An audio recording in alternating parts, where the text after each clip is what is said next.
Hello everyone, आप सबका स्वागत है मेरे YouTube channel E Learn Idea में। आज का जो हमारा क्लास है BARC skill test second shift मतलब सेकंड डे का सेकंड शिफ्ट 1 अक्टूबर का सेकंड शिफ्ट का जो पेपर है उसके बारे में हम पूरे डिटेल में आपको जानकारी देंगे।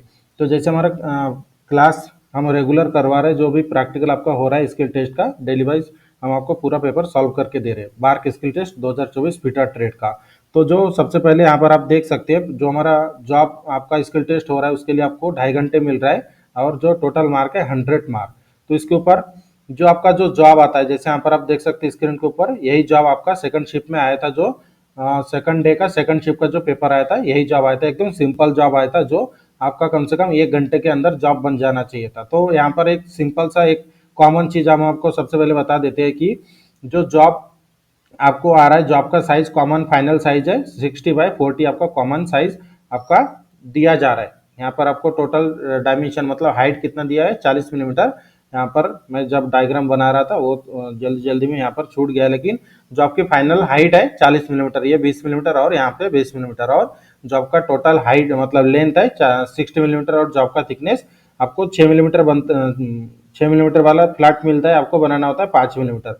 तो ये कॉमन साइज आपको हर एक शिफ्ट में मतलब जैसे 2 दिन में जो 4 शिफ्ट में जो 4 जॉब आया है तो सेम साइज आपका फाइनल साइज था 60/40, ये हमारा फाइनल साइज था। तो ये कॉमन साइज है जो आपको मिल रहा है। तो ये हो गया बेसिक जानकारी। उसके बाद जो जॉब आपका आया था एकदम सिंपल सा जॉब आया था, इसको सिर्फ आपको एक्यूरेट 0 डायमेंशन में बनाने की आवश्यकता है, क्योंकि जितना जॉब आपका सिंपल आएगा उतना आपका जो डायमेंशन है डायमेंशन के ऊपर ज्यादा ध्यान दिया जाएगा, क्योंकि ज्यादा चेक करने के लिए कुछ रहता नहीं है, इसलिए पूरा ध्यान आपका डायमेंशन के ऊपर होता है। ये मैं हर एक वीडियो में बोल रहा हूँ, क्योंकि जितना जॉब सिंपल आएगा उतना आपको डायमेंशन के ऊपर ज्यादा ध्यान देने की आवश्यकता है। भले आपके वो 2.5 घंटा मिल रहा है, अगर 2.5 घंटे के पहले बना रहे जॉब आप तो अच्छी बात है, लेकिन डायमेंशन के ऊपर ध्यान देकर जॉब को बनाए।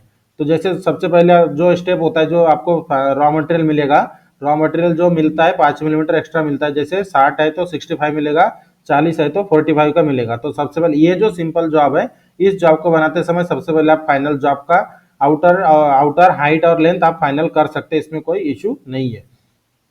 और अगर जॉब बनने के बाद आप करोगे तो भी कोई प्रॉब्लम नहीं है। मार्किंग करने के बाद आउटलाइन आपको एक पहले मार लेना था पंचिंग करके दोनों तरफ से, जो फाइनल साइज है उसके हिसाब से। उसके बाद जॉब बनने के बाद भी आप उसे कर सकते हो। 2 ऑप्शन इस जॉब में है।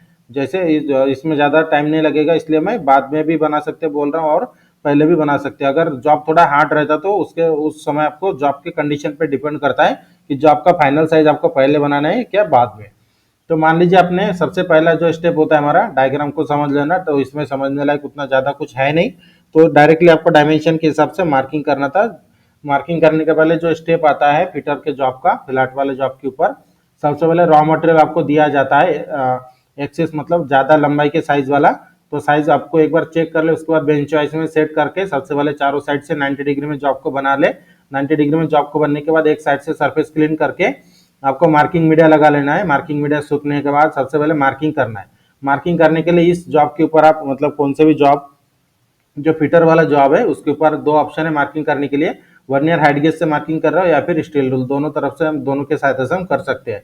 जो आपको अच्छा लगता है वो आपको करना है, क्योंकि जो टूल्स इक्विपमेंट आपको दिया जा रहा है वो ग्रुप वाइज दिया जा रहा है। 10 या फिर 8 जन के ग्रुप में एक जो भी टूल इक्विपमेंट का एक मतलब ग्रुप में दिया जा रहा है, जो भी एक सेट होता है टूल्स इक्विपमेंट का एक सेट पूरा दिया जा रहा है ग्रुप के हिसाब से। तो उस समय आपको अगर हाइट गेज से करोगे तो भी मतलब इसमें तो ज़्यादा मार्किंग नहीं है, तो आप टाइम आप इसमें कवर कर लोगे। तो मान लीजिए सबसे पहले हमने मार्किंग कर लिया। अगर मार्किंग आपको नहीं पता है तो मार्किंग में एक बार फिर से बता देता हूँ। जैसे मान लीजिए जो आपको हमने 90 डिग्री में बनाने के बाद सेम इसी पोजीशन में हमने सरफेस गेज के ऊपर रखकर एंगल प्लेट के साथ सहारा देकर हमने इस तरह से रखे। उसके बाद आपको हाइट गेज पे सबसे पहले 10 मिलीमीटर माप सेट करके हॉरिजॉन्टल लाइन ड्रॉ करना है। उसके बाद 20 मिलीमीटर माप सेट करके हॉरिजॉन्टल लाइन ड्रॉ करना है। उसके बाद हाइट टोटल हाइट हमारा 40 मिलीमीटर, उसे 40 मिलीमीटर रखकर एक लाइन ड्रॉ कर लेना। ये हो गया हमारा हॉरिजॉन्टल मार्किंग। उसके बाद वर्टिकल मार्किंग करोगे। वर्टिकल मार्किंग करते समय जॉब को आपको घुमाकर इस तरह से रखोगे। ये वाला मान लीजिए ये वाला साइज हमारा बेस हमने नीचे रखे है, तो सबसे पहला लाइन आएगा 15 मिलीमीटर का, उसके बाद आएगा 45 मिलीमीटर का, उसके बाद 60 मिलीमीटर का। और जब 45 मिलीमीटर आप मार्किंग करोगे उसके बाद आपको एक 50 मिलीमीटर का भी लाइन ड्रॉ करना है, क्योंकि ये हमें कट करना था। ये मार्किंग भी आपको करना है, मतलब 15, 45, 50 और 60, इस तरह से आपका जो मार्किंग आपको इस तरह से मार्किंग कर लेना। तो उसके बाद मार्किंग करने के बाद का स्टेप आपका इंपॉर्टेंट होता है। जॉब का डायग्राम सामने रखकर पेंसिल के सहायता से आपको जॉब का आकार इस तरह से डार्क कर लेना है। जो आपने मार्किंग किया है स्ट्रेट स्ट्रेट लाइन मार्किंग किया जाता है हाइट गेज के सहायता से, या फिर कोई भी मार्किंग हम करते हैं तो स्ट्रेट लाइन डायरेक्टली हम ड्रॉ करते हैं। उसके बाद जॉब का डायग्राम सामने रखकर आपको जो आकार आपको जॉब का साइज जो जॉब का आकार है उसी आकार को पेंसिल के सहायता से डार्क कर ले पंचिंग के पहले। उसके बाद आपका प्रोसेस आता है पंचिंग करना। तो जॉब को एनवेल के ऊपर रखकर डॉट पंच के सहायता से आपको हल्का हल्का पंचिंग कर लेना है। ध्यान में रखें पंचिंग ज्यादा दबाकर ना करें क्योंकि आपको बाद में उसे मिटाना भी होता है। तो पंचिंग कर रहे हैं ना, उसके बाद आपको कटिंग करना है। कटिंग करते समय हेक्सा का सिलेक्शन करना है। हेक्सा का सिलेक्शन मतलब हेक्सा में जब आप ब्लेड लगाओगे तो ब्लेड आपका फॉरवर्ड स्ट्रोक में होना चाहिए। ये बात ध्यान में रखकर ब्लेड को सेट करें। उसके बाद आपको जैसे ये 10/20 का कट कर लेना है। कट करते समय ध्यान में रखें जो आपने पंचिंग किया है पंचिंग के आउटर लाइन से कट करना है, पंचिंग के इंटरनल लाइन से नहीं। पंचिंग जो हमारा होता है वो गाइडलाइन हमें गाइड करता है कि यहाँ तक आपका जॉब का डायमेंशन है। तो जो पंचिंग लाइन आपका दिखना चाहिए कट होने के बाद, इस पोजीशन में रखकर जॉब को कट करें। उसके बाद ये जो बीच वाला है ये वाला मटेरियल निकालने के लिए आपको क्या करना था, मतलब मान लीजिए यहाँ पर आपको कट मटेरियल निकालना है हेक्सा के सहायता से। तो सबसे पहले आपको डायगोनल कट करना है इस कॉर्नर से इस कॉर्नर। उसके बाद सेकंड में इस कॉर्नर से इस कॉर्नर पे आप कट करोगे तो बीच ये जो एक्स्ट्रा मटेरियल निकल जाएगा। उसके बाद में बीच में एक इस तरह से एक वी शेप बचेगा, उसे आपको इस तरह से कट के साइड में कट कट लगाकर फिर से आपको कट करके मटेरियल को निकाल लेना है। तो इस तरह से आपको एक्सिस मटेरियल को सबसे पहले कट कर लेना था। उसके बाद जो भी आपको ऑपरेशन है, इसमें ज्यादा ऑपरेशन तो नहीं है, सिर्फ आप बास्टर्ड फाइल के सहायता से सबसे पहले पंचिंग तक फाइलिंग कर ले। उसके बाद सेकंड कट फाइल के सहायता से डायमेंशन में पूरा एक्यूरेट 0 0 पे बनाए। ध्यान में रखे एक चीज मैं हर एक वीडियो में बोल रहा हूँ, जो जितना जॉब आपका सिंपल आ रहा है उतना ज्यादा डायमेंशन के ऊपर निर्भर रहेगा आपका जॉब का इवोल्यूशन। इसका भी अलग से वीडियो में बनाकर दे दूंगा समझा के कि जॉब जितना सिंपल होता है डायमेंशन की उतनी वैल्यू बढ़ जाती है। तो जो टॉलरेंस आपको दिया गया था टॉलरेंस था 0.04 मिलीमीटर। यहाँ पर 5 है तो 5 मत समझे, तो यहाँ पर था प्लस माइनस 0.04 मिलीमीटर था। तो जो जॉब आपका है तो 0 0 पे बनाने की कोशिश करें, जो पूरा डायमेंशन के ऊपर आपका 100 मार्क को डिवाइड किया जाता है। मैं हर एक वीडियो में बोल रहा हूँ, ये थोड़ा ध्यान में रखकर जॉब को बनाने की कोशिश करें। तो जैसे सेकंड कट फाइल के सहायता से आप जब डायमेंशन में बनाओगे जॉब को तो उस समय कंटिन्यू वर्नियर कैलिपर के सहायता से डायमेंशन को चेक कर ले, लंबाई लेंथ लंबाई हाइट या फिर जो डेप्थ, यहाँ पर 10 मिलीमीटर डेप्थ दिया, 10 मिलीमीटर डेप्थ, यहाँ पर 10 मिलीमीटर डेप्थ दिया है। उसके बाद इसकी विड्थ कितना है, 60 में से 15 30 गए तो इसका विड्थ कितना बच जाता है 30 मिलीमीटर। तो ये 30/10 का ये जो स्लॉट है ये भी इसका पूरा डायमेंशन की तरफ आप पूरा ध्यान में रखकर जॉब को फाइनल करें। उसके बाद जॉब डायमेंशन में बनने के बाद आपको क्या करना है, स्मूथ फाइल के सहायता से आपको पूरा फाइलिंग करके फिनिशिंग कर लेना था जॉब को। फिनिशिंग करने के बाद जैसे जो आपको आपने कट किया वहां पर फिनिशिंग करने के बाद जॉब के सरफेस को क्लीन करना है।